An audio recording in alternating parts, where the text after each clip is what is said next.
So, it looks like the Vols will no longer be number one after this last game.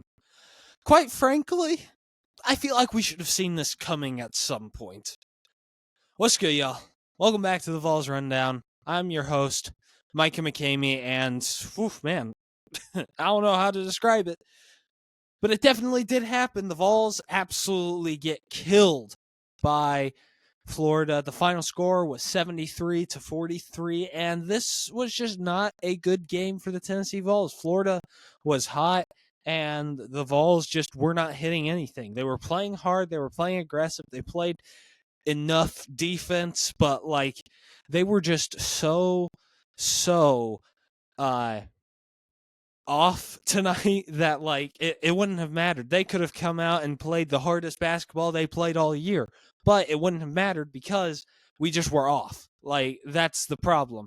And that's the thing with college basketball and the NBA. You don't panic after losing one game. Like in college football, if you lose a game to a team that you probably shouldn't have lost to, you're in complete panic. You don't think that the team is any good. You think they're fraudulent.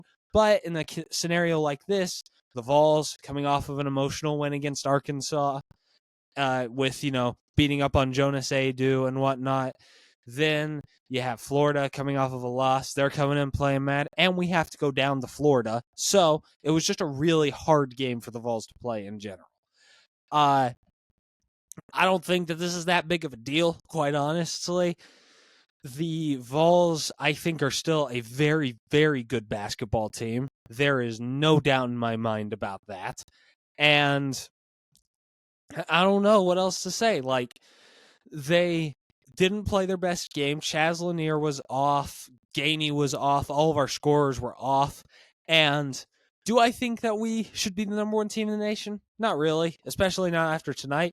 But I feel like that this is a good reset for this team about hey, we got to be locked in 24/7 and to keep a good record and stay inside the top 10 and be competing for a 1 seed in March, we got to stay locked in the entire time.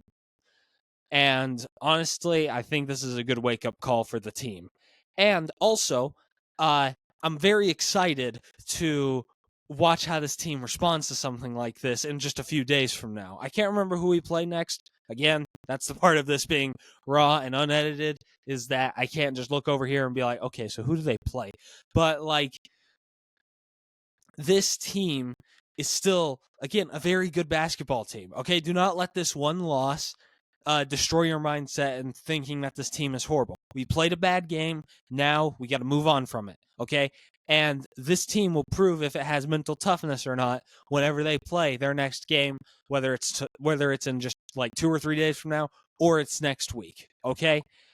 And unlike college football, where the football team gets a week after an emotional win, our basketball team only got 2 days. So, again, no need to panic, no need to worry.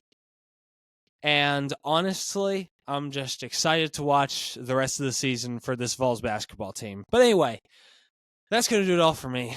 This has been a rundown of your Tennessee Vols. I love y'all, and go Big Orange.